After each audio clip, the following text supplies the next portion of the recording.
Un petit saut mental et puis je vous invite donc à quitter l'ici et maintenant apparemment pour vous projeter dans une époque où, pour reprendre les termes d'un premier intervenant, le suicide n'était pas encore un tabou.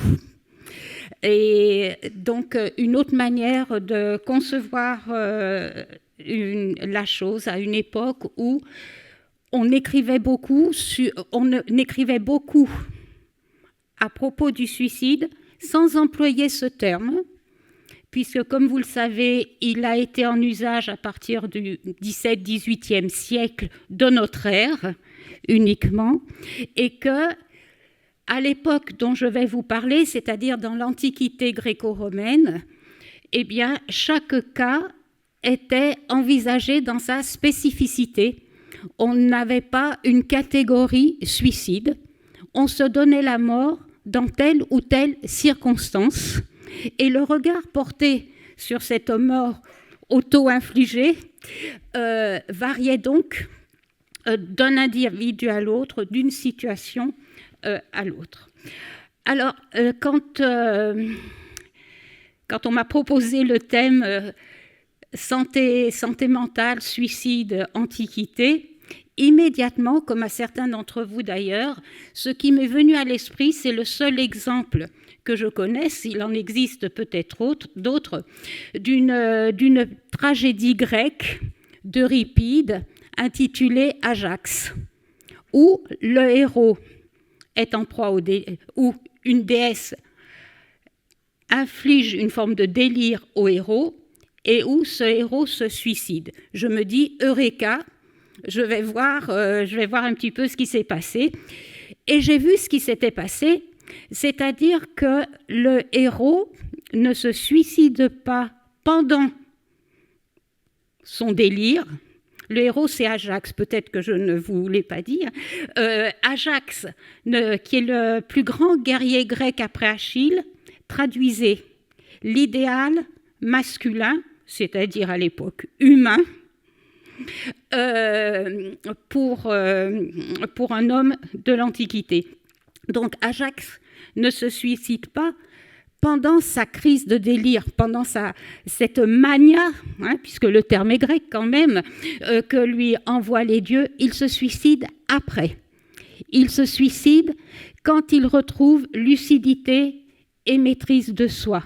Donc on voit déjà par là que le curseur, le critère principal n'est pas celui que l'on pourrait attendre d'un état second qui conduirait à cet acte, mais qu'il va falloir que la question de la santé mentale, dans l'analyse à laquelle nous allons tenter de procéder, n'est pas l'axe principal.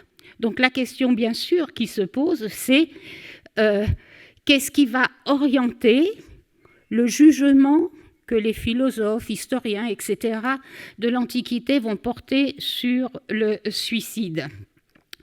Je vous propose de ne pas nous attarder sur les textes de loi, qui étaient aussi rébarbatifs à l'époque qu'à la nôtre, mais de regarder plutôt la représentation de la chose que nous donnent les philosophes, les historiens, les épistoliers. Si vous creusez dans vos souvenirs, vous pouvez penser à Pline le Jeune, à Sénèque, à Tite-Live. Si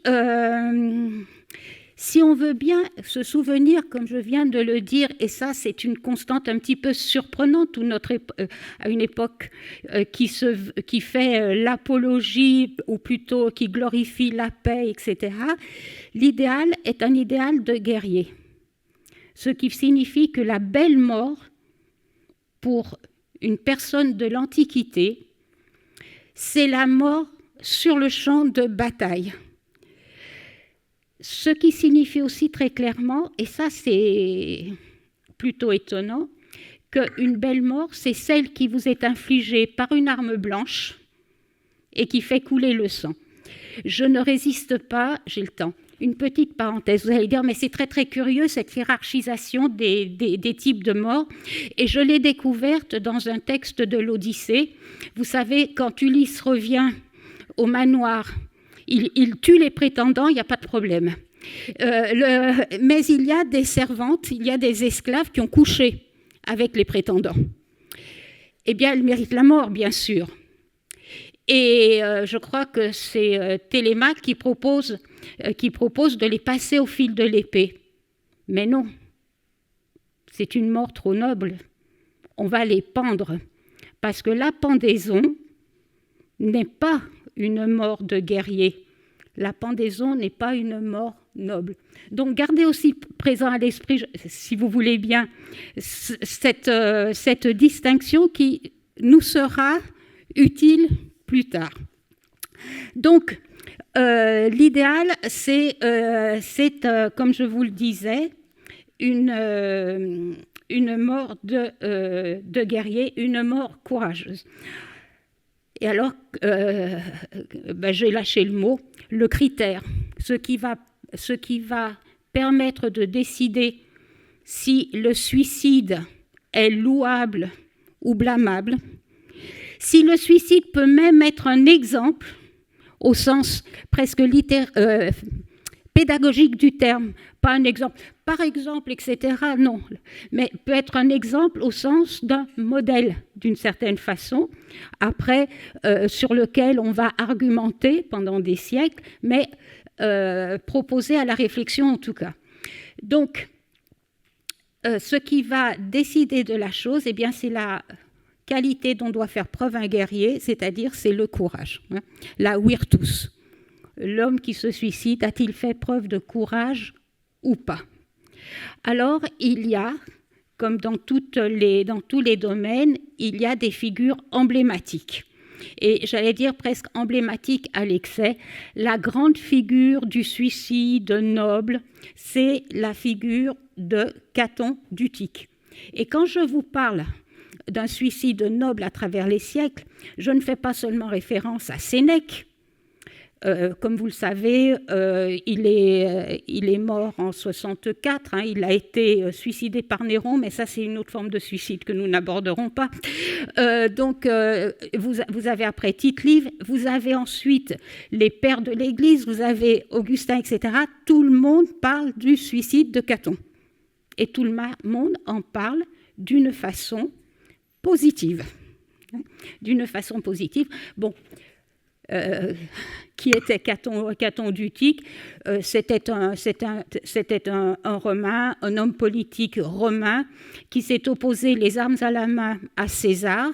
Donc Caton est dans le camp des républicains et César est dans le camp des aspirants à la dictature. Et au soir de la bataille de Thapsus, juste pour situer 46 avant notre ère, au soir de la bataille de Thapsus, Caton est vaincu. Il sait qu'il peut compter sur la clémence de César, mais il décide de se suicider.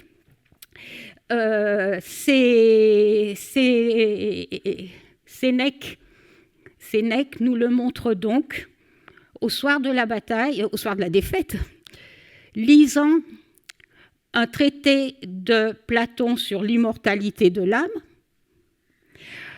Et le lendemain, alors pourquoi est-ce important de dire qu'il lit un traité sur l'immortalité de l'âme? Parce que ça rejoint ce que nous disions tout à l'heure, c'est-à-dire qu'il y a dans tous les suicides qui nous sont présentés de façon positive une exigence de lucidité, de maîtrise de soi. Il lit un traité de philosophie, il n'est donc pas en proie au désespoir, au chagrin, à la dépression, etc. Et le lendemain, vous avez deviné, d'après ce que nous venons de dire, il se passe une épée au travers du corps. Manque de chance, il vise mal. Il ne meurt pas sur le coup. Ses amis le bandent. Quand il revient à lui, il déchire les bandages et je trouve qu'il y a un petit côté méridional italien. On nous dit qu'il sort lui-même ses entrailles, voilà, pour être sûr que plus personne ne puisse l'empêcher de se donner la mort. Donc, voici un suicide qui va être commenté. Déjà, on loue le courage. Vous voyez bien qu'il répand beaucoup de sang, qu'il meurt par l'épée. C'est un suicide viril qui témoigne de sa virtus, de sa vertu. C'est la même racine. Alors, vous allez me dire, mais il y a une catégorie quand même qui a un petit peu de mal à mourir par l'épée. À l'époque, si vous excluez les Amazones, les femmes ne portent pas l'épée. Et pourtant, vous avez un suicide célèbre, et quand je dis un suicide célèbre, c'est rien de le dire. Encore au XIXe siècle, on proposait le suicide de Lucrèce comme thème dans les concours de peinture. Vous voyez, pour le prix de ceci, Caton, c'était pour le prix de Rome. Enfin, à la fin du XIXe siècle, dans une société, et c'est là aussi où j'en viendrai tout à l'heure, dans une société où théoriquement le suicide est mal vu, tabou, etc., vous aviez des concours à qui représenterait le mieux la mort de Caton. Voilà. Donc, alors l'autre personne, eh bien, c'est Lucrèce. Là aussi, je vais ressusciter pour vous quelques souvenirs. Lucrèce est une aristocrate romaine dans une cité dominée par l'aristocratie étrusque, par les rois étrusques. Et entre aristocrates, on se fréquente. Et un soir, elle accorde l'hospitalité au fils du roi, lequel fils du roi, dans la nuit, entre dans sa chambre et lui fait des avances qu'on ne peut qualifier que de pressantes. Donc, il n'obtient rien par la prière, il ne prétend rien par la menace de mort. Qu'est-ce qu'il lui reste? La menace du déshonneur. Donc, il dit à Lucrèce, « Si tu ne cèdes pas mes désirs, je te tue, je tue un esclave, je le mets dans ton lit, et je dirai que je vous ai surpris dans cet acte complètement déshonorant. » Lucrèce cède. Le lendemain matin, elle envoie un messager à son père, elle envoie un messager à son mari, elle les convoque, il n'y a pas d'autre mot, elle leur raconte ce qui s'est passé, et elle dit, voilà, je vais me tuer, et vous allez combattre ces tyrans. Et que fait Lucrèce? D'une façon assez exceptionnelle, dans les faits, je ne sais pas, mais dans la représentation, oui, elle se passe une épée, un poignard en fait, à travers le corps. Donc arme blanche, le sang qui coule, l'extrême lucidité, parce que certaines seraient allées se pendre dans leur chambre, hein, extrême lucidité, et puis ensuite, eh bien, son corps qui est promené dans la ville et qui aboutit à l'instauration de la République romaine. Donc vous avez ici les caractéristiques de la mort du guerrier, la caractéristique du suicide et de la lucidité, de la raison qui préside à tout cela. Un point à relever, c'est que tout cela est mis en scène par les auteurs. Tout cela est mis en scène, c'est-à-dire que Caton a un public. Lucrèce convoque son public parce que, bien loin, contrairement à une vision que l'on a eue pendant... Enfin, j'ose avancer qu'on a eu pendant des siècles, le suicide n'est pas quelque chose qui met qui place en dehors de la communauté. Le suicide, au contraire, fédère, rassemble et a un sens surtout pour le public. Parce qu'entre nous soit dit, Caton a été l'icône, dirait-on de nos jours, du camp des républicains romains, comme Lucrèce l'a été en son temps. Donc il y a ce public qui est nécessaire et cela va même beaucoup plus loin. Combien de temps, madame? encore 5 minutes. Cela va même encore plus loin, puisque vous avez le cas, par exemple, toujours dans cette bataille de Thapsus, vous avez Scipion, descendant de la grande famille des Scipions africains, etc. Or, lui, c'est un noceur. La rumeur le décrit comme quelqu'un qui déshonore complètement ses ancêtres. Or, il est dans le camp républicain. Il est vaincu. Il se passe une épée à travers le corps. Et lorsqu'on vient s'informer, il est mourant, on vient s'informer comment tel général demande comment va Scipion. Scipion dit « Scipion va très bien ». Et cette parole de dire qu'on va très bien quand on se suicide au soir d'une défaite est commentée en ces termes par Sénèque, et c'est ainsi que cet homme rejoignit enfin la gloire de ses ancêtres. Vous voyez, donc, là encore, c'est assez original, je crois, dans notre civilisation, de voir que par le suicide, on peut racheter une vie gâchée. Alors, il me reste 5 minutes pour parler que tout le monde n'est pas aristocrate romaine, icône de la République ou général vaincu au soir d'une bataille historique.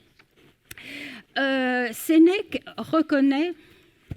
Sénèque, je parle beaucoup de Sénèque stoïcien, évidemment. Sénèque s'adresse à Lucilius et l'objet de à peu près toutes ses lettres, c'est de lui dire « il ne faut pas avoir peur de la mort ». Alors, je ne développe pas ces arguments, sauf un, où il dit « d'ailleurs, regarde, pourquoi aurais-tu peur de la mort alors que certains vont à sa rencontre pour des motifs absolument, je vous le dis en latin, frivolis, vous comprenez, hein ? Et alors, il donne des exemples de ces motifs frivoles, donc vous voyez à l'opposé de Caton, hein, de ces motifs frivoles qui peuvent conduire aussi à se suicider. Alors, il dit, par exemple, l'amant qui se pend devant la porte de sa maîtresse. Et nous disons désespoir amoureux. Il donne l'exemple de l'esclave qui se pend aussi, ou qui se suicide, parce qu'il n'en peut plus, des crises de colère de son maître. Moi, je traduis harcèlement au travail. Je crois qu'il se précipite du toit, l'esclave, harcèlement au travail. Il n'est même pas question de coups, etc. Hein, mais voilà. Et puis la troisième cause frivole qui me laisse quand même très perplexe, c'est l'esclave en fuite qui se suicide pour ne pas être repris. Alors il se passe une épée à travers le corps en plus. Alors vous vous dites, ça c'est quand même bien bizarre, ça me rappelle quelqu'un qui se passe une épée à travers le corps pour ne pas devenir esclave. Oui, mais sauf que la critique n'est pas la même selon qu'on est esclave ou général romain. Mais c'est... voilà. Donc, il y a donc cette catégorie de suicide que je prends la liberté et pardon, hein, mais de dire des suicides présentés, voilà, précaution de langage, des suicides présentés comme héroïques. Il y a ces suicides présentés comme négligeables. Pourquoi ? Aux yeux d'un stoïcien, ces suicides d'amour, de fatigue, de désir de fuite, justement, le désir de fuite est opposé au courage. C'est de la lâcheté. Donc ce qui est condamné, ce n'est pas le suicide en soi, c'est le suicide de fuite, celui qui n'a qu'un seul but, d'échapper au problème. Il y a une troisième catégorie qui revient à plusieurs reprises. Alors, mettez-vous dans la peau de... Vous êtes un homme. Ça garantit... Bon.